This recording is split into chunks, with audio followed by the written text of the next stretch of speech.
Ito yung kapatid niya, oh. May bulaklak sa dibdib, oh. May puyo din, oh. Ano to sila? Si Puyo, yun yung tatay nila. Second overall sa ARPCI.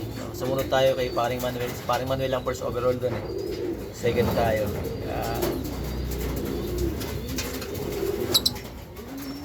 Yung mga red natin, mga kalabat. Suwabe. Malalapad talaga katawan nila. Kapatid ko nung isa kanina. Ayan, oh. Kaganda ng itsura nila. Ganda ng pagka-breed ko dito. Solid to. Sarap. Ayan, oh, mga red natin, no? Ano to? Ang grinos ko dito, mismo kapatid ni Red Smasher na hen. So, tiyahin niya yun si Red.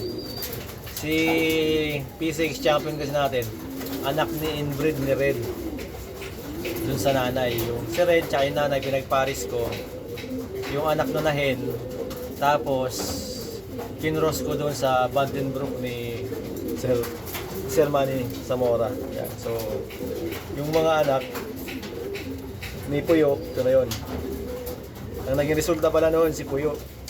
Nag-second overall. Yan, mga kalabatids. Tapos yung nililipad ko ngayon na brown, yung walo pakpak. Anak naman yun ni Puyo. Kapatid yun ito. Ay, hindi, mali. Kapatid pala yun ni Puyo. Kapatid yun ni Puyo mismo. Kapatid yun mismo ni Puyo. Tama.